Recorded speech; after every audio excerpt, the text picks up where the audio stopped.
15ஆம் அதிகாரம் வாசிங்க.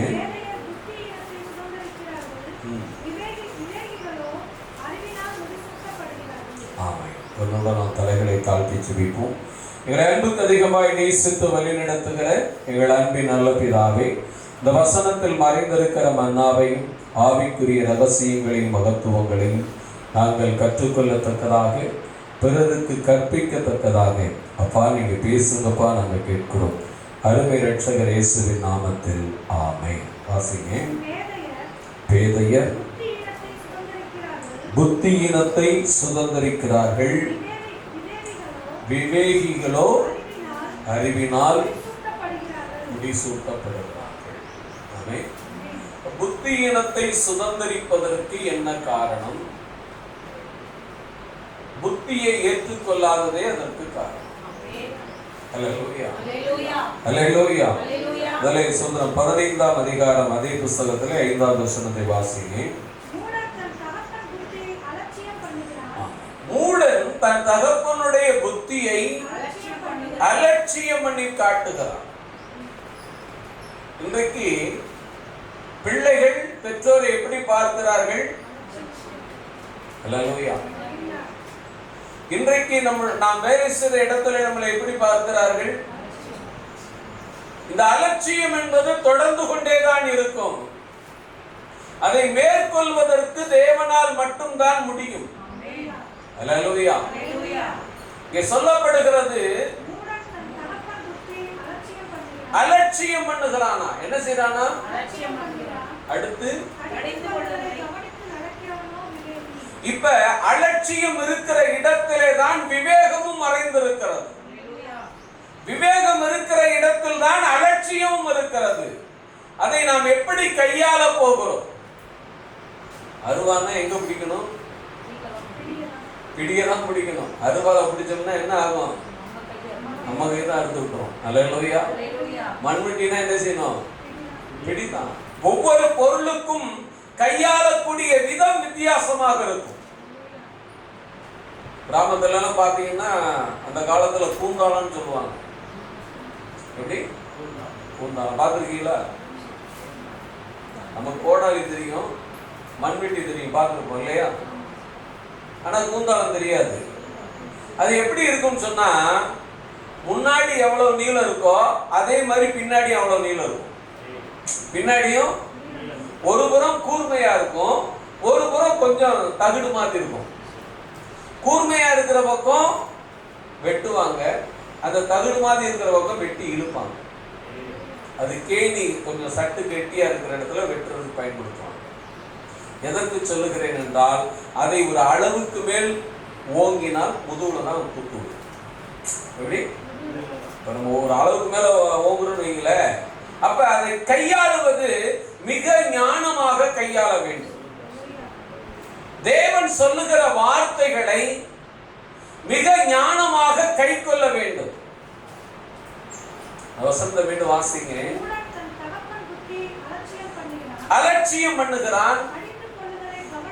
இப்ப விவேகம் எங்கே வருகிறது என்றால், கடிந்து கொள்ளப்படுகிற இடத்தில் தான் விவேகம் வருகிறது. எங்க வருது? கடிந்து கொள்ளுதலை கவனிக்கிற போது அந்த விவேகம் அவனோடு ஐக்கியப்படுகிறது. அந்த விவேகம் அவனுக்கு அறிவினால் அவனை முடிசூட்டி காட்டுகிறது. கடிந்து கொள்ளுதலை நாம் எப்படி கவனிக்கிறோம்? யாராக இருந்தாலும் சரி, இன்னைக்கு நம்ம கடிந்து கொள்ளுதலை எப்படி பார்க்கிறோம்? எதிரியாக பார்க்கிறோம், அலட்சியமாக பார்க்கிறோம். ஏதாவது சொன்னோம்னா, இல்லைங்க தேவன் நேரா வந்து சொல்லுவாரா? தேவன் நேரா எங்கேயும் சொல்லியிருக்காரா? ஊழியக்காரர் மூலமா சொல்லுவாரு. யார் மூலமா சொல்லுவாரு? இல்லைன்னா ஓ மூலமாவே சொல்லுவார். ஒன்னு நீயே கடிந்து கொள்ளக்கூடிய சூழ்நிலை ஆண்டவர் உருவாக்கி தருவார். குஷ்டரோகி பாத்தீங்கன்னா, அந்த ராஜா ஓடி போயிட்டான், அந்த கூடாரத்துக்குள்ள போய் எல்லாத்தையும் அள்ளிட்டானுங்க. அப்ப அவன் என்ன சொன்ன தெரியுமா? நாம் செய்கிறது நியாயம் அல்ல. பொழுது விடுகிற வரைக்கும் இதை அறிவிக்காமல் இருந்தா நம்ம செய்யறது நியாயம் அல்ல. அப்ப அவனுக்கு யாரு சொன்னது? அவனை அவனாகவே கர்த்தர் கடிந்து கொள்ள வைத்தார். அல்லேலூயா. ஊழியக்காரர் மூலமாகவும் கடிந்து அதிகமாகவும் கடிந்து கொள்ளுவார். அல்லேலூயா. அப்ப அதை நீ எப்படி பின்பற்றுகிறாய், கவனிக்கிறது தான் விஷயம் இருக்கிறது. கடிந்து கொள்ளுதலை கவனித்து நடக்கிற போது விவேகி, கவனிக்காமல் நடக்கிற போது அவன் அலட்சியக்காரன். அல்லேலூயா. அதை எப்படி கவனிக்க வேண்டும், யார் கவனிப்பது, அதைத்தான் நாம் பார்க்க போகிறோம். வாசிக்கலாம். சோதரம் 1 நாளாகமம் புஸ்தகம் 21ஆம் அதிகாரம் 9வது வசனத்தை ஒரு வாசிங்க.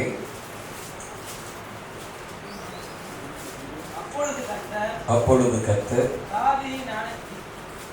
தாவீதின் ஞான திருஷ்டி காரனாகிய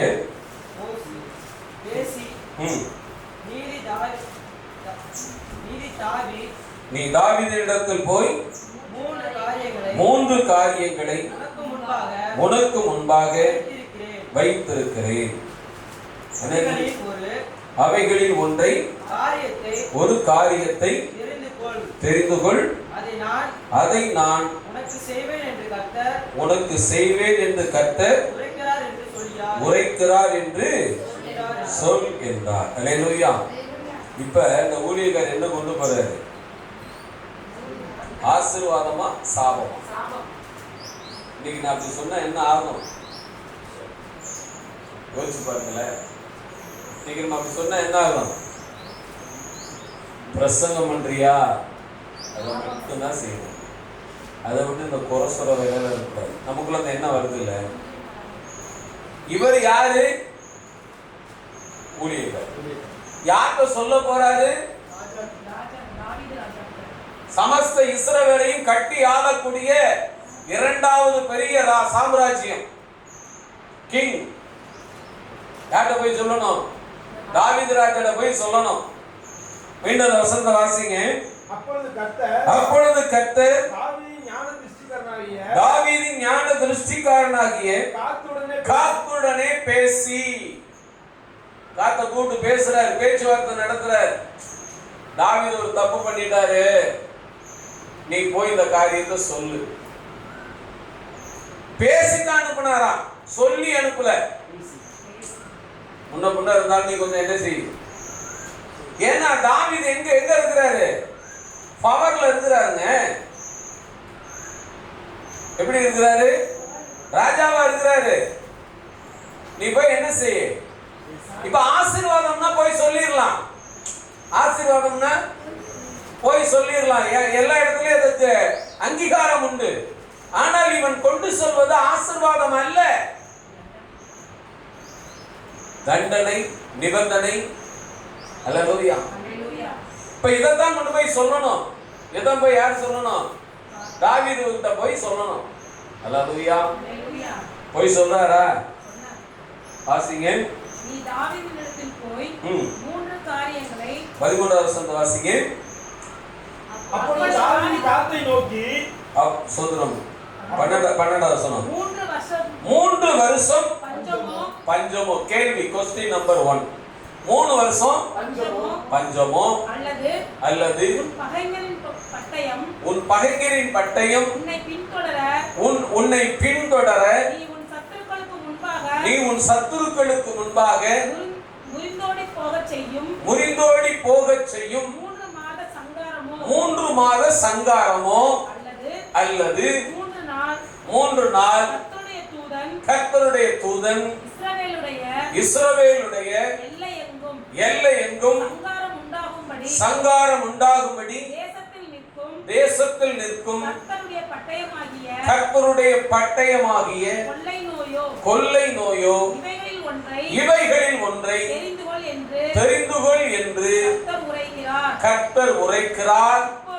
இப்போதும் என்னை அனுப்பினவருக்கு நான் என்ன மறு உத்தரவு கொண்டு போக வேண்டும் என்பதை யோசித்து பாரும் என்றான். அல்லேலூயா.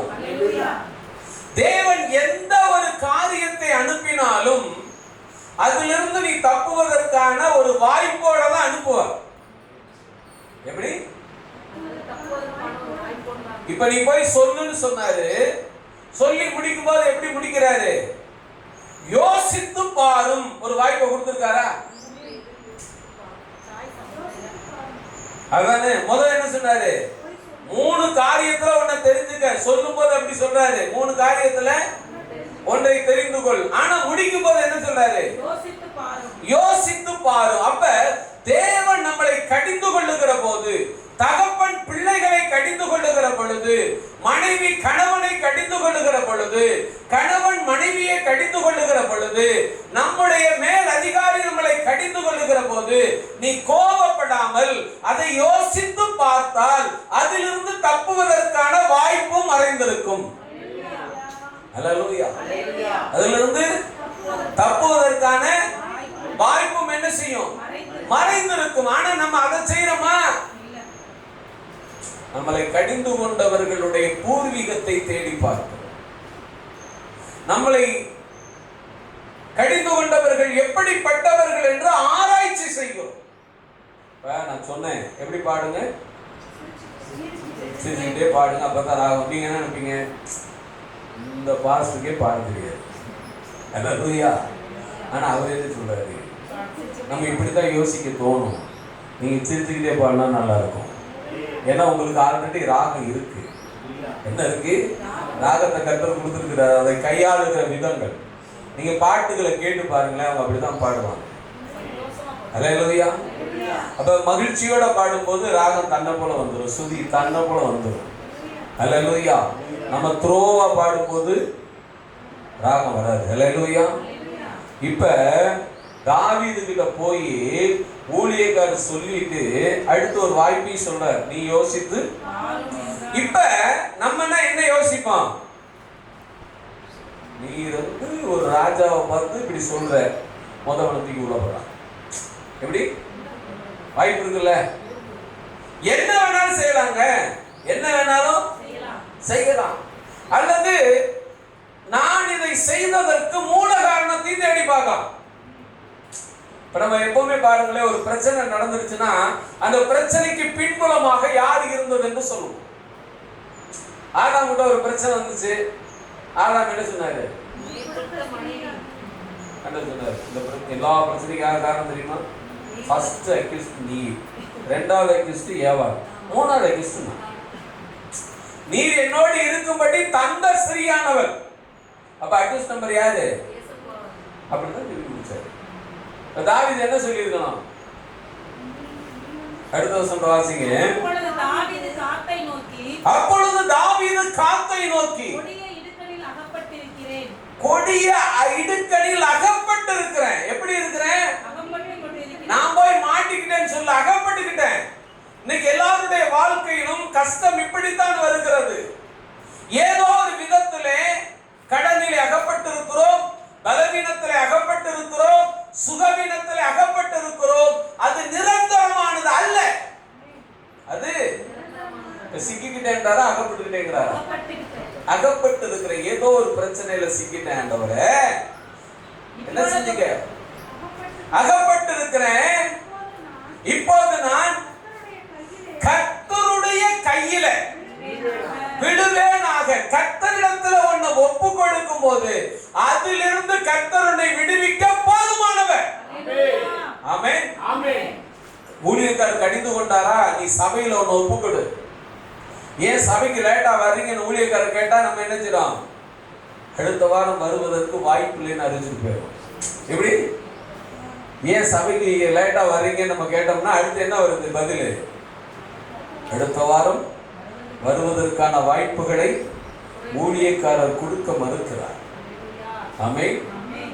கடிந்து கொள்ளுதலை அலட்சியம் செய்கிற எண்ணம், கடிந்து கொள்ளுதலை அலட்சியம் செய்கிற எண்ணம் எங்கே இருந்து வரும் தெரியுமா? அதாவது ஒரு இடத்துல இருந்து எப்படி சூரியன்ல இருந்து வெளிச்சம் வருதோ, சூரியன்ல இருந்து வெளிச்சம் வருதோ, அது போல சொல்றோம் ஒவ்வொரு மனுஷன் இருந்தும் சாத்தானுடைய திட்டங்கள் நிறைவேறிக்கிட்டே இருக்கு. எப்படி? சாத்தானுடைய, நீ சாத்தானை பார்த்தேன்னா அவ்வளவுதான் முடிஞ்ச. 1வது வசனம் வாசிக்கலாம்ல. சாத்தான் இஸ்ரவேலுக்கு விரோதமாக எழும்பி இஸ்ரவேலை தொகையிடுகிறதற்கு முடிஞ்சு போச்சா? ஏதோ ஒரு இடத்திலே நாம் இயக்கப்பட்டு கொண்டிருக்கிறோம். அதை முறியடிப்பதற்கு இயேசுவால் மட்டும்தான் முடியும். நாள் இருக்கலாம். சொன்னாரா? ஆதாம்கிட்ட சொல்லி தான் என்ன சொல்லிப்பாரு? இதே வசனத்தை ஆதாம்கிட்ட போய் கொடுத்தா என்ன சொல்லிப்பாரு? நீர் உண்டாக்கின சாத்தான் என்னை ஏவினது, அப்படித்தானே சொல்லணும். நீர் உண்டாக்கின ஸ்திரீயானவள் அந்த கனியை கொடுத்தா நான் அப்படியே சாப்பிட்டேன்னு சொன்ன ஆள்கிட்ட போய் இந்த வசனத்தை கொடுத்திருந்தா, இந்த சப்ஜெக்டை கொடுத்திருந்தா அவர் எப்படி சொல்லுவார் அப்படின்னா, நீர் உண்டாக்கின சாத்தான் என்னை ஜனங்களை தொகையிடும்படி ஏவினது, நான் என்னனே, அப்படிதான் சொல்லியிருப்பார் இல்லையா? ஆனா தாவீது அப்படி சொன்னாரா? என்ன சொன்னாரு? கொடிய இடுக்கணில் அகப்பட்டிருக்கிறேன், இப்போது நான் கர்த்தருடைய கையிலே விழுவேனாக, அவருடைய இரக்கங்கள் மகா பெரியது. எப்படி? மகா பெரியதுங்க. நீ செய்த தவறுகளை, நீ செய்த பாவங்களை, நீ செய்த குற்றங்களை நீ மனிதனிடத்தில் சொல்லி அழுவதை விட கர்த்தரிடத்தில் அறிக்கை செய்வது மேலானது. யார்கிட்டயுமே பாவம் இல்லைன்னு சொன்னா அது ரொம்ப முட்டாள்தனம்.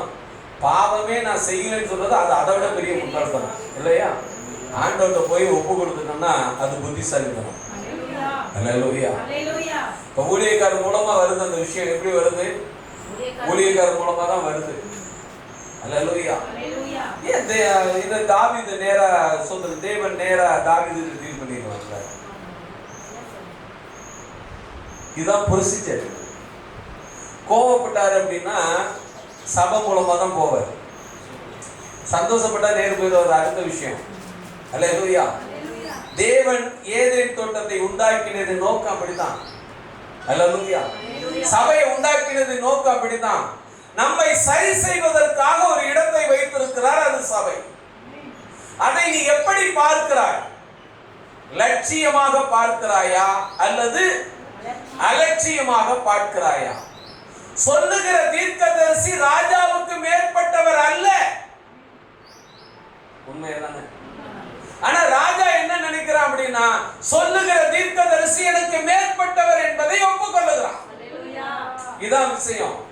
சொல்லுகிற ஊழியக்காரனாகிய நான் உங்களை விட வயது குறைந்தவனாக இருக்கலாம், வசதியில் குறைந்தவனாக இருக்கலாம், நீங்கள் அதிலே ஸ்தோத்திரம் வயசிலும் ஆசீர்வாதத்திலும் பெருகி இருக்கலாம், படிப்பிலே பெருகி இருக்கலாம், அந்தஸ்திலே பெருகி இருக்கலாம். ஆனால் சொல்லுகிற என்னை விட்டு சொல்ல சொன்ன தேவனை பார்த்தால் பிரச்சனை முடிந்தது. அல்லேலூயா. தாவீது என்ன பார்க்கிறார் அப்படின்னா, கொடிய இடுக்கணில் அகப்பட்டிருக்கிறேன், கர்த்தருடைய கரங்களில் விழுவேனாக. அவருடைய இரக்கங்கள் எப்படிப்பட்டது? மகா பெரியதுயா. அப்ப தேவனை நான் அணுகுவது இப்படித்தான் இருக்க வேண்டும்.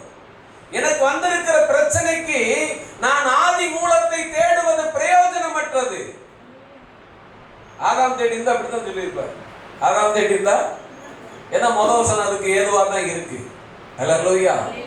ஆனால் தாவீது அப்படி சொல்லவில்லை. தாவீது என்ன செய்யல?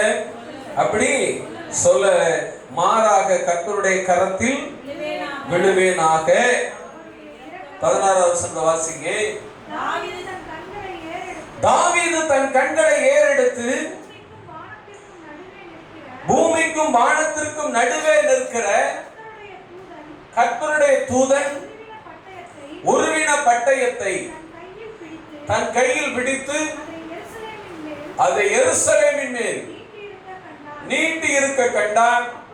அப்பொழுது தாவீதும் மூப்பர்களும் என்ன போர்த்திக் கொண்டு, அதாவது உன் நிலைமையை சொல்லும் போது நீயே உன்னை தகுதிப்படுத்திக் கொள்ள வேண்டும். ஊழியக்காரர் கூப்பிட்டு சொன்னாரா, அங்க வாப்பா நீங்க எல்லாம் ரெட் உடுத்திட்டு வரணும்னு சொன்னாரா? சிரிச்சுக்கிட்டே பாடுங்கன்னா அதை நீ என்ன செய்யணும்? ட்ரை பண்ணி பார்க்கணும். அப்ப ராகமா இருந்தா ரைட், அது ஓகே, ஏத்துக்கலாம். வெள்ளனை வாங்க அப்படின்னா நீ ட்ரை பண்ணி பார்க்கணும். வெள்ளனை வந்து உனக்கு ஆசீர்வாதம் வருதா, அது ஓகே, சந்தோஷம். அல்லேலூயா. சபையில நீ சொல்ற விண்ணப்பம் ஆசீர்வதிக்கப்படுதா செக் பண்ணி பாரு. ஆசீர்வாதம் வருதா விண்ணப்பத்தை சொல்லு. வேலை கிடைக்கலன்னு விண்ணப்பம் பண்ண வேலை கிடைச்சிச்சா இல்லையா? ஆமென். அப்ப அது ஆசீர்வாதம் தானே, அது முன்னேறி செல்லுகிறோம். அப்ப அந்த வழியில நீங்கள் பிரயாணிப்பதற்கு என்ன செய்யணும்? வேலை கிடைக்கணும்னு ஜெபம் பண்ணோம், வேலை கிடைச்சது. கல்யாணம் பண்ணி ஜெபம் பண்ணா கல்யாணம் முடியும். குழந்தை இல்லைன்னு ஜெபம் பண்ணா குழந்தை கிடைக்கும். ஆமென். இது எண்டு கிடையாது, எல்லோரையும் வழி நடத்தக்கூடிய வழி அது. சோதரம் சாட்சி சொன்னாங்க, நாங்க பிரேயருக்கு வந்துட்டு போனோம். அவங்க விசாரிச்சுட்டு என்ன சொல்லியிருக்காங்க, எங்களை விட நீங்க நல்லா இருக்கீங்கன்னு சொல்லிட்டு போனாங்க. அப்படி சொன்னாங்களா? வேற எப்படி சொன்னாங்க? ஆமென். அப்ப இதை யார் ஏற்படுத்துகிறது? நீ வீட்டுல இருந்தா இந்த வார்த்தை கேட்டிருப்பாங்களா? எல்லாமே சபை மூலமாகத்தான் அதை தேவன் பிரகடனப்படுத்திக் கொண்டே போவார். அல்லேலூயா. இப்ப கொடிய இடுக்கணில் அகப்பட்டிருக்கிறேன்னு சொன்னது யாரு? தாவீது. எருசலேமை அழிக்கக்கூடிய தூதனை கண்டது யாரு? தாவீது. இப்போ சோதனை ரெட்டுடுத்தி கொண்டது யாரு? தாவீது. தாவீது மாத்திரமல்ல, தாவீதோடு இருக்கிறவர்களும் அதை பின்பற்றினார்கள். அல்லேலூயா. இதாங்க கட்டமைப்பு. ஒரு ஆள் சபைக்கு வந்தா எல்லாரும் சபைக்கு வருவாங்க, அது விசுவாசம். நீ சரியாக இருந்தால் எல்லோரும் சரியாக மாறுவார்கள். ஆமென். அடுத்த வசனத்தை வாசிங்க. தாவீது தேவனை நோக்கி, ஜனத்தை எண்ணச் சொன்னவன் நான் அல்லவோ? நான் தான் பாவம் செய்தேன், பொல்லாப்பு நடப்பித்தேன். இந்த ஆடுகள் என்ன செய்தது? தேவனாகிய கர்த்தாவே, பாதிக்கும்படி உம்முடைய கரம் உம்முடைய ஜனத்திற்கு விரோதமாய் இராமல் எனக்கும் என் தகப்பன் வீட்டுக்கும் விரோதமாய் இருப்பதாக என்றான். ரெட்டுடுத்தி கொண்ட பிறகு அவன் என்ன செய்கிறான் என்றால், தேவனிடத்தில் இன்னும் கிட்டி சேருகிறான். நீங்கள் சபைக்கு வருகிறதுனாலே தேவனிடத்தில் இன்னும் கிட்டி சேரத்தான் கற்றுக்கொள்ள வேண்டுமே தவிர அலட்சியத்தை பின்பற்ற கற்றுக்கொள்ள கூடாது. ஆமென். அலட்சியம் எங்கே இருந்ததோ அங்கேதான் விவேகமும் இருந்தது. அல்லேலூயா. இப்ப ஊழியக்காரர் கடிந்து கொள்ளுகிற போது தாவீது அதை கவனிக்கிறான். ராஜாவாக இருந்தாலும், விசுவாசியாக இருந்தாலும், சோதரம் ஊழியக்காரனாக இருந்தாலும், அவிவிசுவாசியாக இருந்தாலும் அவர்கள் கவனிப்பார்களேயானால், யோசித்து பார்ப்பார்களேயானால், சிந்தித்து உணர்வார்களேயானால், கர்த்தர் இந்த நிலைமையிலிருந்து அவர்களை ஆசீர்வாதத்தின் நிலைமைக்கு அழைத்து செல்லுவார். அல்லேலூயா. ஒரு விண்ணப்பம்லாம் பக்காவா என்ன பண்ணிட்டாரு? சொல்லிட்டாரு. 1வது வசனத்தையும் எடுத்துக்கல. நல்லா தெரிஞ்சுக்கங்க. 1வது வசனத்தை ஊக்கத்தொகை எடுத்துக்கிட்டாரா? எடுக்கல. நம்ம செஞ்சது தப்பு. ஜனங்களை என்ன சொன்னவன்? நான் தான். நான் தப்பு பண்ணிட்டேன், எனக்கும் என் தகப்பன் வீட்டுக்கு விரோதமா உடைய கோவம் தான் நல்லது ஆண்டவரே அப்படின்னு ஆண்டவர்கிட்ட போய் ஒப்பு கொடுத்துட்டாரு. அல்லேலூயா. அந்த ஒப்பு கொடுத்த பிறகு நடக்கிற விஷயத்தை வாசிங்க. அப்பொழுது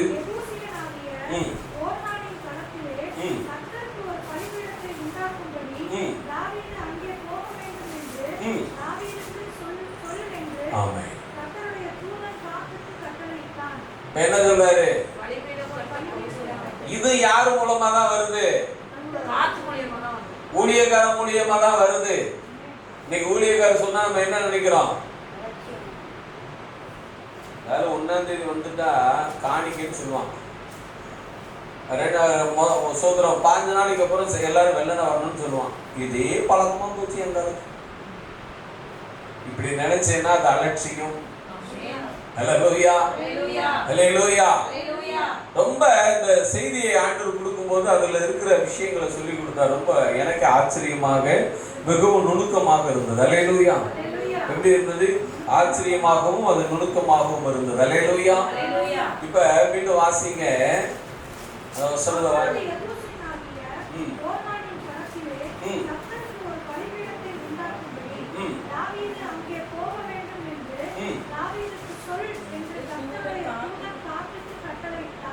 அங்க போய் அவன் என்ன செய்யணும்? பலிபீடம் கட்டணும். பலிபீடம் கட்டணும்னா என்ன செய்யணும்? நல்லா யோசிச்சுக்கங்க. இப்ப அவன் அங்க போய் பலிபீடம் கட்டுன்னு யார் சொல்றது? கர்த்தருடைய தூதன் ஊழியக்காரர் மூலமா சொல்றாரு. யாரு போகணும்? தாவீது போகணும். இங்க கீழ்ப்படிஞ்சாச்சு, இங்க கீழ்ப்படிஞ்சாச்சு. அங்க போய் என்ன நடக்குது அப்படின்னா அடுத்த வருஷத்தை வாசிங்க.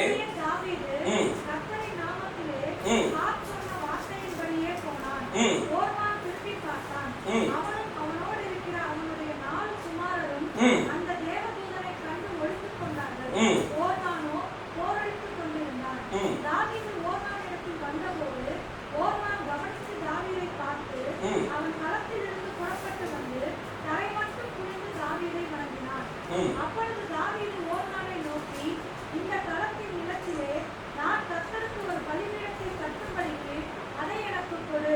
வாதை ஜனத்தை விட்டு நிறுத்தப்பட எனக்கு அதை பெரும் விலைக்குக் கொடு என்றான்.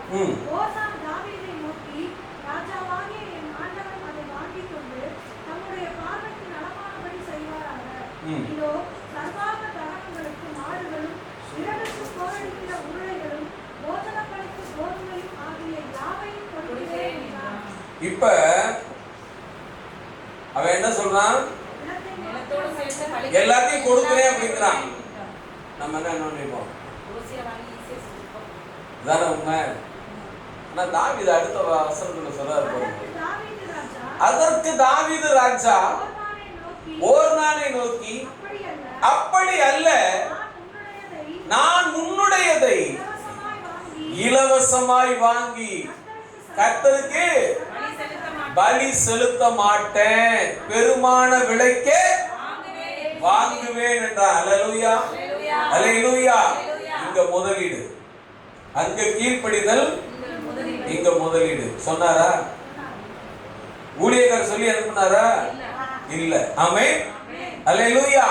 பிரியமானவர்களே, உன்னுடைய வருமானத்திலே 10ல் ஒரு பங்கை நீ கொடுத்தால் தேவன் உன் ஆசீர்வாதங்களை வளர செய்வார். ஆசீர்வாதங்களை நீ இத கொடுக்காம வளரணும்னு நினைச்சேன்னா, வாதை ஒரு புறம் இருக்கிறது. வாதை எங்க இருக்கிறது? எருசலேம்ல இருக்குது. வாதை எங்க இருக்குது? ஆனா இவனை எங்க போக சொல்றாங்க? ஓர்னான் களத்துக்கு போன்றாங்க. ஆமென். எங்க போகணும்? ஓர்னான் களத்துக்கு போகணும். ஓர்னான் களத்துக்கு போனா ஓர்னான் அவன் என்ன சொல்றான்? நான் எல்லாத்தையும் இனாமா கொடுக்கிறேன், நிலம் இனாமா கொடுக்கிறேன். இத வந்து சாமுவேல் ரொம்ப அழகா எழுதுறார். ராஜ யோக்கியமாய் கொடுத்து விடுகிறேன் என்று சொன்னான். எப்படி? ராஜ யோக்கியம் அப்படின்னா என்ன அர்த்தம்? ஃப்ரீயாவே எல்லாத்தையும் கொடுக்கிறேன். ஃப்ரீயா வாங்கினா தாவீது விழுந்தான். நல்லா தெரிஞ்சுக்கங்க. ஃப்ரீயா வாங்கினா தாவீது அவுட். காசு கொடுத்து வாங்கினா தாவீது ஜெயிச்சிடறான். புரியுதுங்களா? ஃப்ரீயா வாங்கினா யார் அவுட் ஆகிறது? இப்ப அந்த யோசனையை இந்த இடத்துல சாத்தான் யாருக்கு வழங்குறான்? ஓர்னானுக்கு கொடுக்குறான். ராஜா வந்திருக்காரா? யாரு வந்திருக்குது? ராஜா வந்திருக்கா. ஃப்ரீயா கொடுத்தேன்னா உன்னால சந்தோஷமா இருக்கும். எப்படி? ஃப்ரீயா கொடுத்தேன்னா சந்தோஷப்படுவாரா? ஒன்றும் பிரச்சனை இல்லை. உன் பிள்ளைகளுக்கு 4 பேர் இருக்காங்க, கவர்மெண்ட் வேலையெல்லாம் வாங்கிக்கலாம், என்ன வேணாலும் செய்யலாம். அல்லேலூயா. ஆனா தாவீது எதுக்கு போயிருக்காரு? வாதை நிறுத்தப்பட வேண்டும். எப்படி ஒரு வீட்டு தலைவன் ஒரு வீட்டுக்கு சமாதானத்தை உருவாக்குவதில் பெரும் பங்கு இருக்கிறதோ, அதுபோல அந்த தேசத்தின் ராஜாவுக்கு தன்னுடைய தேசத்திலே சமாதானம், சுகம் இருக்க வேண்டும் என்பதிலே பெரும் பங்கு இருக்கிறது. அல்லேலூயா. அப்ப தாவீது சொல்றாரு, இது பெருமான விலைக்கே நான் வாங்கி என்ன செய்வேன்? பலியிடுவேன். அவன் கேட்டதுக்கு மேல ரெட்டிப்பாக கொடுக்கப்படுகிறது.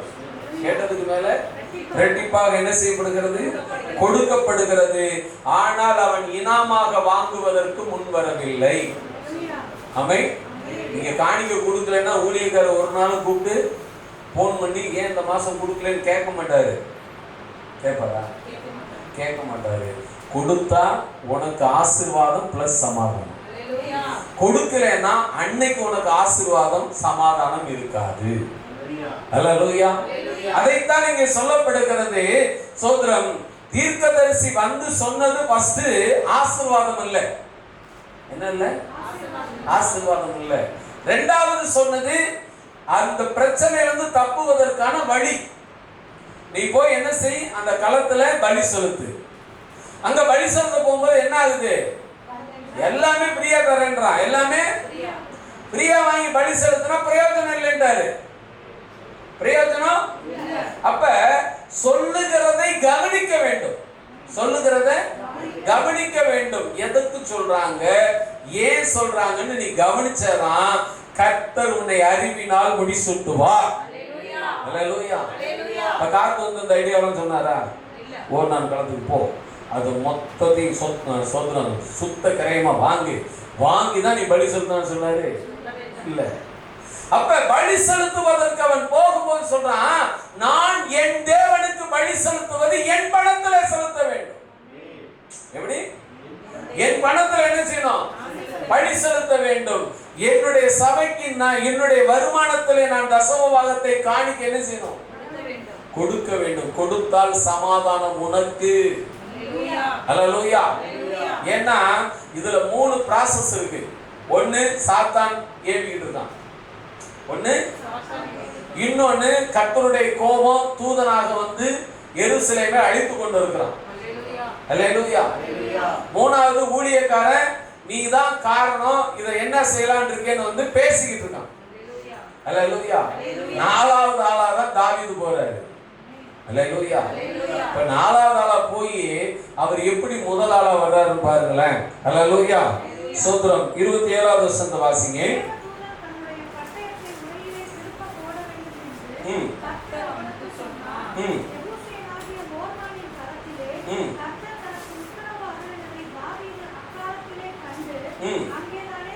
கரங்களை தட்டி கர்த்தருக்கு நன்றி செலுத்துவோம். அல்லேலூயா. அல்லேலூயா. இப்ப தாவீதுக்கு யார் பதில் சொல்றது? கர்த்தரே சொல்லுகிறார். கரங்களை தட்டி கர்த்தருக்கு நன்றி செலுத்துவோம். ஆமென். காத்து வந்து சொன்னாரா? இல்ல. இதுதான் ரகசியம். ஒருவேளை இவன் எனாம வாங்கி பலி செலுத்திருந்தா சொல்லியிருப்பாரு, காத்து தான் வந்து சொல்லுவார். அப்புறம் தாவீது செய்தது முற்றிலும் தவறு. அல்லேலூயா. இப்ப பலி செலுத்துறாங்க. 26வது வசனத்துல அங்கே கர்த்தருக்கு பலிபீடத்தை கட்டி சர்வாங்க தகன பலியையும் சமாதான பலியையும் செலுத்தி கர்த்தரை நோக்கி விண்ணப்பம் பண்ணினான். அப்பொழுது அவர் வானத்திலிருந்து சர்வாங்க தகன பலியின் மேல் இறங்கின அக்கினியினால் அவனுக்கு என்ன செய்தாரு? மறு உத்தரவு கொடுத்ததும் அல்லாமல் தேவதூதன் தன்னுடைய பட்டயத்தை உரையிலே திரும்ப போட வேண்டும் என்று கர்த்தர் அவனுக்கு சொன்னார்.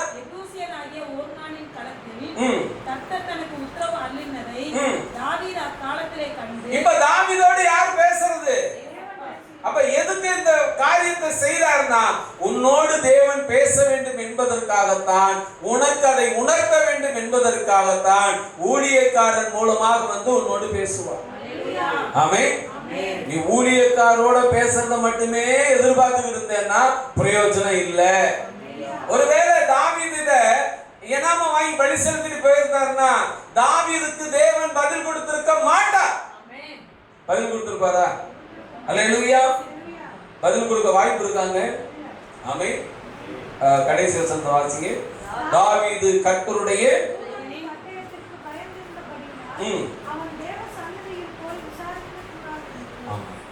தேவனுக்கு அவ்வளவு தூரம் பயப்படுகிறான். தேவன் மறு உத்தரவு கொடுத்த பிறகு கூட என்ன செய்யறான்? தேவனுக்கு பயப்படுகிறான். அப்ப நீ தேவனுக்கு பயப்படுகிற போது தேவன் உன்னோடு பேசுவது நிச்சயம். ராஜாவானாலும் சரி, விசுவாசியானாலும் சரி, ஊழியக்காரனாலும் சரி. நான் சொன்னதுல ஏதாவது தவறு இருக்கா? ஏதாச்சும் வசனத்துல தப்பு இருக்கா? பாஸ்டர் இந்த வசனத்தை நீங்க விட்டுட்டு நீங்க வேற மாதிரி உங்களுக்கு சொல்லிட்டீங்கன்னு ஆமென். குறை இருந்தா சொல்லிடுங்க. அல்லேலூயா. இப்ப சொல்ல சங்கடமா இருந்தாலும் முடிஞ்சதுக்கு அப்புறம் நீங்க என்ன செய்யலாம்? அதுக்கு தான் உங்களை பைபிள் படிக்க சொல்லுங்க. அல்லேலூயா. வாசிங்க. இன்னொரு ஆள் இருக்கார், அவரையும் பார்த்துட்டு முடிச்சிடலாம். 1 சாமுவேல் புஸ்தகம் 15ஆம் அதிகாரம் 1 வசனத்தை வாசிங்க.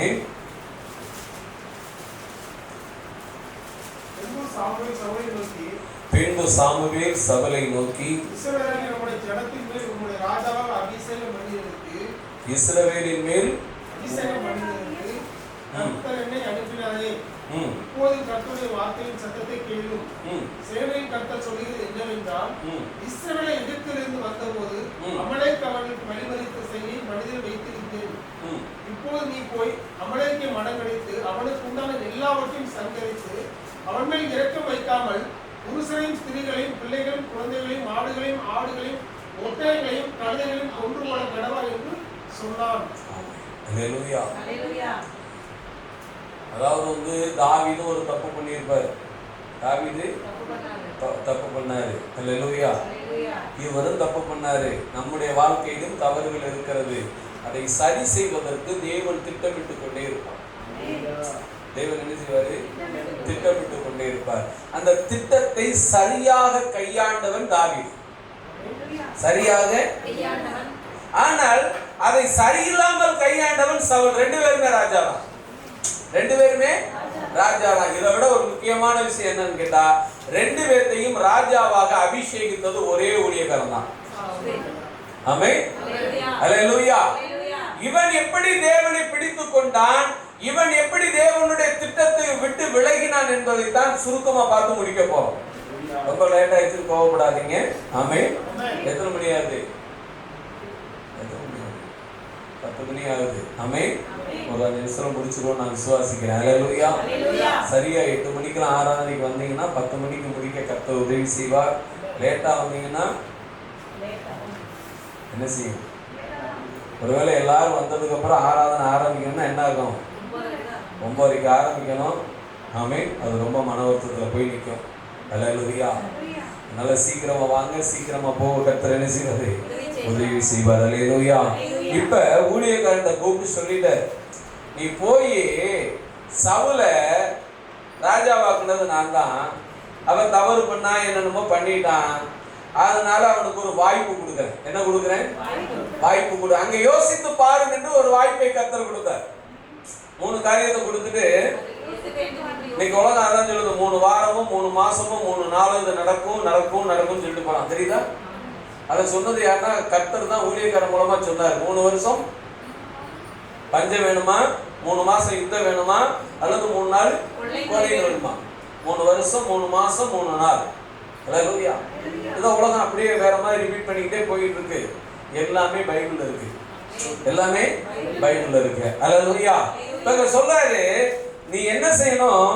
நீ அந்த சேனைகளின் கர்த்தர் சொல்லுகிறது என்னவென்றால், இஸ்ரவேல் எகிப்திலிருந்து வந்தபோது அவர்கள் வழிமறித்த செய்கையை மனதிலே வைத்து இருக்கிறேன். மனசுல வச்சிருக்கேன். அந்த காரியத்தை நீ தான் செஞ்சு முடிக்கணும். யோசுவாட்ட சொல்லியிருந்தா சோதரம் அதை முடிச்சுட்டு போயிருப்பான். யோசுவாட்ட சொல்லியிருந்தா அவனா முடிக்க முடியாத விஷயம் இருக்கா? இவனை விட பெரிய ஆளுகள்லாம் ஈஸியா தட்டிட்டு போனவன். மோசேகிட்ட சொல்லியிருந்தா முடிச்சுட்டா வந்திருப்பார் இல்லையா? இப்ப தாவீது அடுத்து வரப்போறார். தாவீது சொன்னா ஒண்ணுமே இருக்காது. தாவீதுட்ட வெட்டிட்டு வான்னு சொன்னா அங்க எதுவுமே இருக்காது. எல்லாத்தையும் வெட்டிட்டு வந்துருவாரு. அல்லேலூயா. எத்தனையோ பேர்கள் இருந்தும் சவுல் மேல் தேவன் வைத்த அன்பின் நிமித்தமாக, கிருபையின் நிமித்தமாக அவருக்கு ஒரு வாய்ப்பை கொடுக்கிறார். அவருக்கு ஒரு வாய்ப்பை கொடுக்கிறார். அந்த வாய்ப்பை அவர் என்ன செய்யணுமா? தேவனுடைய சத்தத்திற்கு சரியாக செவி கொடுத்து செயல்பட வேண்டும். செவி கொடுத்து செயல்பட வேண்டும். ஆனா அவர் என்ன செஞ்சார்? அடுத்த வசனத்தை வாசிங்க. ஜனங்களுக்கு அறியப்படுத்தி, நல்லா தெரிஞ்சுக்கங்க. அறிவித்தானா? அறியப்படுத்தி. அறியப்படுத்தி நம்ம என்ன நினைக்கிறோம்? இதில் இருக்கிற லாபத்தை நோக்கி பார்க்கிறதா விஷயம். ஒவ்வொரு வசனத்திலையும் ஒரு வார்த்தை புதிரா இருக்கும், வித்தியாசமா தான் இருக்கு. அறியப்படுத்தி அப்படின்னா என்ன அர்த்தம்? தெரியப்படுத்தினா வேலை முடிஞ்சு போச்சுங்க. இந்த வேலையை நீங்கள் செய்யுங்கள் என்று உங்களுக்கு சொன்னது தெரியப்படுத்துவது. இந்த வேலையை செஞ்சா இதுல உனக்கு இன்கம் இருக்கு, உனக்கு இவ்வளவு எனக்கு இவ்வளவுன்னா இது அறியப்படுத்துவது. அல்லேலூயா. இது அந்த இடத்துல இருக்காது, முடியும் போது பார்க்கலாம். அல்லேலூயா. இப்ப பாருங்க, அவன் சொல்லுகிறான், இது அறியப்படுத்தி எல்லாமே அவர்களை தொகை பார்த்தான். அவர்கள் 2 லட்சம் காலாட்களும் யூதா ஜனங்கள் 16,000 பேருமாய் இருந்தார்கள். சவுல் அமலேக்குடைய பட்டணம் மட்டும் வந்து பள்ளத்தாக்கில் ஒரு பதிவடியை வைத்தான். ஆமென். அல்லேலூயா. 18வது வசனம் வாசிங்க. இப்போது கர்த்தர் நீ போய் அமலேக்கை அந்த பாவிகளை சங்கரித்தவர்களுக்கு நிர்மூலமாக்கி அவரோடு யுத்தம் பண்ணி என்று சொல்லி அந்த வழியாய் அனுப்பினார். எந்த வழி? யுத்தம் பண்ண சொல்லி. இந்த வழி எழுதுறாங்க பாருங்க. இந்த வழியாய் சவுலுக்கு இருந்த கடைசி வழி. எப்படி? சவுலுக்கு இருந்த கடைசி வழி. இப்ப பொண்ணை கொடுத்துட்டான். நல்லா ஒன்று தெரிஞ்சுக்கோங்க, ஒரு பொண்ணை கொடுத்துருக்குறான், கல்யாணம் முடிஞ்சு சம்பந்தம் எல்லாம் முடிஞ்சு அந்த அம்மா கடைசியா அந்த அம்மா இறந்து போகுதுன்னா இறந்தது என்ன செய்வானுங்க? அந்த அம்மா அடக்கம் பண்ணோம்னா பிறந்தெடுத்து கோழி கொண்டு வர சொல்லுவான். எப்படி? பிறந்தெடுத்து கோழி தான் போடணும் இல்லையா? அவங்க போய் போட்டா அவன் போட்டு சொல்லுவான், இன்னமே இந்த வீட்டுக்கு நமக்கு வழி முடிந்தது. எப்படி? உறவு என்ன செய்யுது? அந்த கோழி போட்டதுக்கு அப்புறம் இவனுக்குள்ளே ஒரு உணர்வு தன்னைக்குள்ளே வந்துடும், இனிமே இந்த வீட்டுக்கு நமக்கு என்ன இல்ல, எந்த தொடர்பும் இல்ல. இதான் கடைசி வழி. அதுக்கு பேர் தான் கடைசி வழி. அதான் அவன் சொல்லுவான், நீங்க பிறந்தெடுத்து கோழி வந்து என்ன செய்யுங்க, போட்டுங்க. அல்லேலூயா. அது வயசாகி இறந்தாலும் இதுதான் நிலைமை, வயசுல இறந்தாலும் இதுதான் நிலைமை. அதுக்கு பேர் என்ன வழி? கடைசி வழி. என்ன வழி? இப்ப அதை எழுதும்போது எப்படி எழுதுறாரு பாருங்களேன். அந்த வழியாய் அனுப்பின கடைசி வழி. உனக்கு தேவன் பரலோகத்துக்கு செல்லுவதற்கான, உன் பாவம் மன்னிக்கப்படுவதற்கான, நீ மீட்கப்படுவதற்கான கடைசி வழியை கர்த்தரே பயன்படுத்தி கொடுத்தார். யோசுவாட்ட சொல்லியிருந்தா சொடக்கு போற நேரத்தை தட்டிருப்பான். யோசுவாட்ட சொல்லியிருந்தா சொடக்கு போற நேரம் அவனுக்கு அதிகம்ங்க. அவன்கிட்ட காப்பாத்தி வச்சிருந்தாரு. மோசைகிட்ட சொல்லியிருந்தாரு வேலை முடிஞ்சிருக்கு, அவன்கிட்டையும் காப்பாத்தி வச்சிருந்தாரு. தூதன்ட்ட சொல்ல வேண்டியதுல கண்ணை வெட்டியிருந்தா வெட்டி முடிச்சுட்டு வந்திருப்பான். கண்ணை அசைவ கொடுத்தா என்ன பண்ணிருப்பான்? முடிச்சிருப்பான். இருக்கட்டும், யாராச்சும் பரலோகம் போகுது தேவைப்படும் கர்த்தர் வச்சிருந்தார். அல்லேலூயா. அந்த வழியில போய் ஐயா என்ன பண்ணாரு? அடுத்த வருஷம் வாசிங்க. இப்படி இருக்க நீ கர்த்தருடைய சொல்லை கேளாமல் கொள்ளையின் மேல் பறந்து. இதை அறியப்படுத்தினான ஜனங்களுக்கு. எப்படி? ஜனங்களுக்கு அறியப்படுத்தினான். யுத்தம் நடக்கிறதுக்கு முன்னாடி அந்த தேசத்தில் இருக்கிற ஆசீர்வாதத்தின் மேல் இவனுக்கு ஆசை. ஒண்ணு தெரிஞ்சுக்கங்க, நம்ம சம்பாதிப்பதுல கர்த்தருக்கு காணிக்க தசமமாக மிக அவசியம். கொடுப்பது அவசியம். அல்லேலூயா. கொடுக்காமல் இருப்பது அலட்சியம். கொடுக்காமல் இருப்பது அலட்சியம். அவசியம் வந்தால் நீ விவேகியாக அறிவினால் முடி சுத்தப்படுவான். இல்லை என்றால் அதற்கேற்ற பலனை கர்த்தர் கொடுப்பார். அல்லேலூயா. அல்லேலூயா. நான் சொல்றது பொய்யா? இல்ல இல்ல. இப்ப அறியப்படுத்தும் ரகசியம் என்ன? கொள்ளையின் மேல் பறந்து. எப்படி? பறந்து கர்த்தருடைய பார்வைக்கு பொல்லாப்பானதை செய்தது என்ன என்றான். அல்லேலூயா. அல்லேலூயா. அவனுக்கு இருந்த கடைசி வழியையும் அவன் அழித்து விட்டான். கடைசி வழி என்னஞ்சிட்டான்? அழிச்சுட்டான். ஒண்ணுமே பண்ண முடியல. அதுக்கு 1000 காரணம் சொல்லலாம். என்ன சொல்லலாம்? 1000 காரணங்களை சொல்லலாம். 24வது வசனத்தை வாசிங்க. அப்பொழுது சவுல் சாமுவேலை நோக்கி, நான் கர்த்தருடைய கட்டளையையும் உம்முடைய வார்த்தைகளையும் மீறினதினாலே பாவம் செய்தேன். நான் ஜனங்களுக்கு பயந்து அவர்கள் சொல்லை கேட்டேன். என்ன வேணாலும் சொல்லலாம். இதுக்கு பேர் பூராமே மொண்டிச்சாங்க. என்ன வேணாலும் சொல்லலாம். இது அங்கீகரிக்கப்படத்தக்கது அல்ல. அல்லேலூயா. ஜனங்களுக்கு இவன் பயப்படுறாளா? தீர்க்கதரிசி பயப்படுறாங்க. தாவீத ராஜாவை அபிஷேகம் பண்ண போகும்போது சொல்றாரு, சவுலுக்கு இது தெரிஞ்சா என்ன கொன்றுவான் அப்படிங்கிறாரு. சவுலுக்கு இது தெரிஞ்சா என்ன செய்வான்? கொன்றுவான் அப்படிங்கிறாரு. அல்லேலூயா. அதே தாவீது இந்த தீர்க்கதரிசி போய் சொல்றாரு, 3 வருஷம் யுத்தம் வேணுமா, பஞ்சம் வேணுமா? பஞ்சம் சொன்னது என்ன செய்யலாம்? என் தேசத்தை சபிக்கிறவன் சொல்லியிருக்கான் இல்லையா? 3 மாசம் யுத்தம் வேணுமா? என் தேசத்தை சோத்ரம் என்ன செய்யறவன்?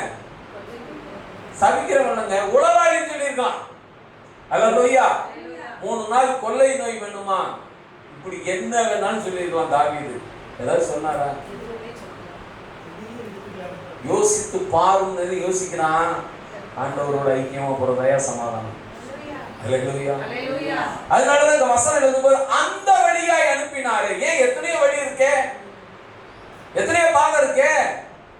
கடைசி வழியை தேவன் பயன்படுத்தினார். கடைசி வழியையும் தேவன் என்ன செய்தாரு? பயன்படுத்தினார். அந்த கடைசி வழியையும் அவன் கர்த்தருக்கு என்ன செஞ்சான்? பயன்படுத்திக்கல. கொள்ளையின் மேல் பறந்து பழி செலுத்த ஆகும்னு வச்சுக்கிட்டான். எப்படி?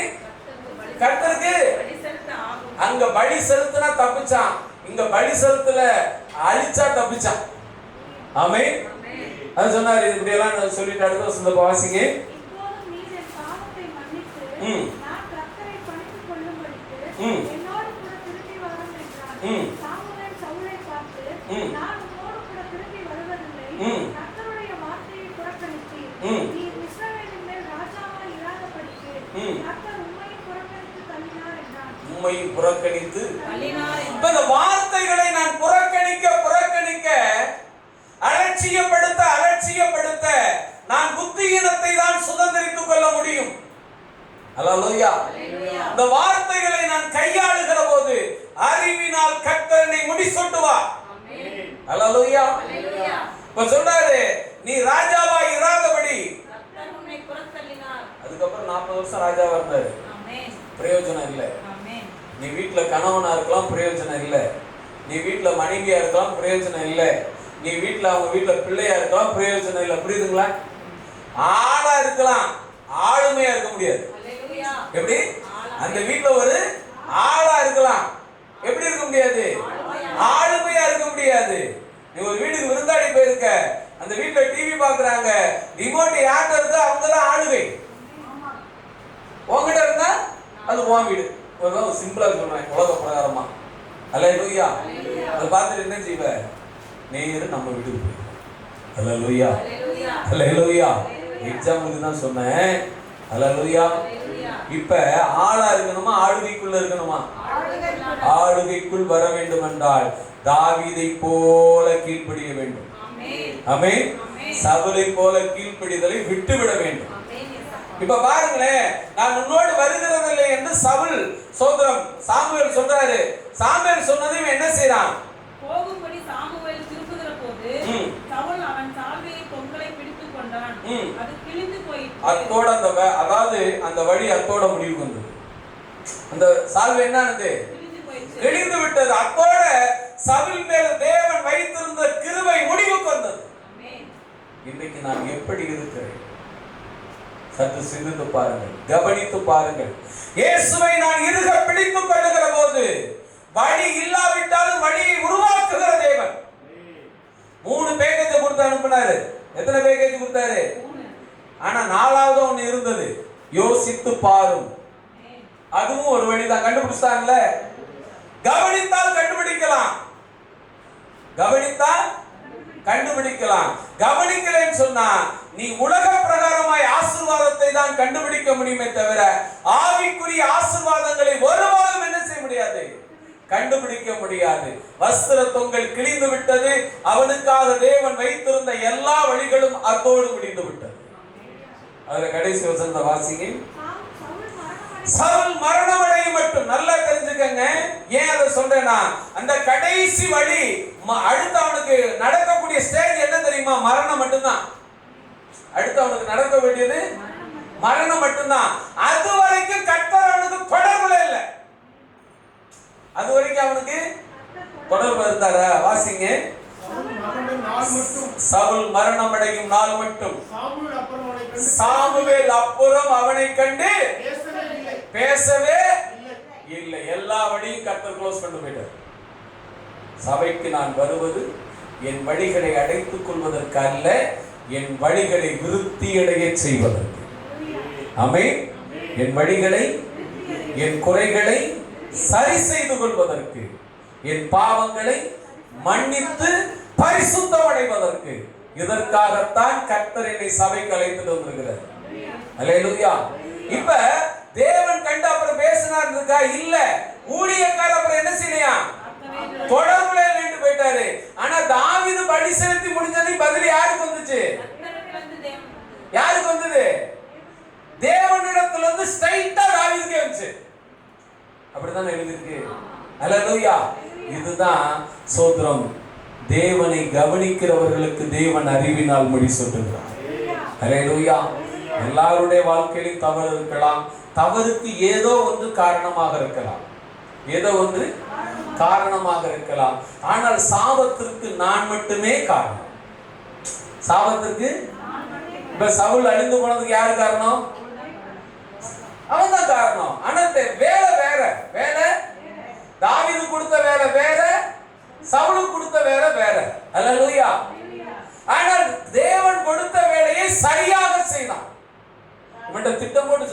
எதுவுமே இருக்கக்கூடாதுப்பா, எதுவுமே அமலேக்கியனுடைய விஷயத்துல நீ எதுவுமே மிச்சம் வைக்க கூடாது, எதுவுமே இருக்கக்கூடாது அப்படின்னு சொன்னா இன்னைக்கு நம்ம என்ன செய்யறோம்? அமலேக்கியன் விஷயத்தை தான் கையில வச்சுக்கிறோம். ஜெபிக்கிறதா சுத்தம், ஜெபம் பண்றது சுத்தம், ஜெபம் பண்றதே கிடையாது. அப்புறம் அமலேக்கியன் வழி மறிச்சால் என்ன செய்வான்? வாழ்க்கையை மறிக்க வந்துருவான், ஆசீர்வாதத்தை மறிக்க வந்துருவான், ரட்சிப்பை மறிக்க வந்துருவான். பரலோகம் போறதே சோதரம் தடுப்பதற்கு வந்து நிற்பான். அல்லேலூயா. இப்ப அமலேக்கியன் வழிமறித்த செய்கையை மனதிலே வைத்திருக்கிறேன் என்று சொன்னார். இப்போது சவுல் அந்த வழிமறித்த செய்கையை சிக்கிக் கொண்டான். அதுல இருந்து வர முடிஞ்சதா? வர முடியல. அதுக்கப்புறம் போய் சாமுவேலை சவுல் பார்த்தான் இருக்கா? இல்ல. கர்த்தர் அந்த வாய்ப்புகளை அவனிடத்திலிருந்து நிராகரித்து விட்டார், புறக்கணித்து தள்ளி விட்டார். அவன் என்ன சொன்னா தெரியுமா? என் பாவங்களை மன்னின்னு ஊழியக்காரர் சொன்னான். அப்படிதான் எழுதிருக்கு. அல்லேலூயா. தாவீது என்ன சொன்னான்? நேர் கர்த்தர்ட்ட ஓடிட்டான். யார்ட்ட ஓடிட்டான்? கர்த்தர். கர்த்தர் வாசிங்க. 1 நாளாகமம் புஸ்தகம் 21 அதிகாரம் 16வது வசனத்தை வாசிங்க. 13வது வசனத்தை வாசிங்க. கொடிய இடுக்கணில் என்ன செய்திருக்கிறேன்? அகப்பட்டிருக்கிறேன். இப்போது நான் கர்த்தருடைய கையிலே விழுவேனாக. அவருடைய இரக்கங்கள் மகா பெரியது. ஆமென். அவருடைய கரத்தை பிடிச்சுக்கிட்டோம்னா அவருடைய இரக்கம் ஒரு நாளும் உன்னை கைவிடாது. உன் குடும்பத்தை ஒரு நாளும் கைவிடாது. உன் பிள்ளைகளை ஒரு நாளும் அது என்ன செய்யாது? கைவிடாது. உன்னுடைய வருமானத்தை ஒரு நாளும் அது கைவிடாது. உன் ஆசீர்வாதத்தை ஒரு நாளும் அது கைவிடாது. அல்லேலூயா. ஏன்? அவருடைய இரக்கங்கள் மகா பெரியது. சொல்லக்கூடிய காரியத்தை கவனித்து செயல்பட்டதினாலே தாவீதோடு கர்த்தர் பேசினார். சொல்லப்பட்ட விஷயங்களை கவனிக்காமல் போனதினாலே சவுலோடு ஊழியக்காரனும் பேசவில்லை, கர்த்தரும் பேசவில்லை. கடைசியா சவுல் சொல்வார், ரொம்ப நேரம் ஆயிருந்தாலும் சொன்னா, கர்த்தர் எனக்கு சொப்பனத்தினாவது தரிசனத்தினாவது உரிமையிலாவது எனக்கு என்ன செய்யல, பதில் சொல்லல அப்படின்னு அவரே சொல்லுவார். அல்லேலூயா. நம்ம எல்லோரும் முழங்கால் படிக்கிறோம். கேட்ட வார்த்தையை சற்று சிந்தித்து பார்ப்போம். மத்தியில் இருக்கிறதான மகேஷ் அவர்கள் முன் வந்து ஜெபிப்பார்.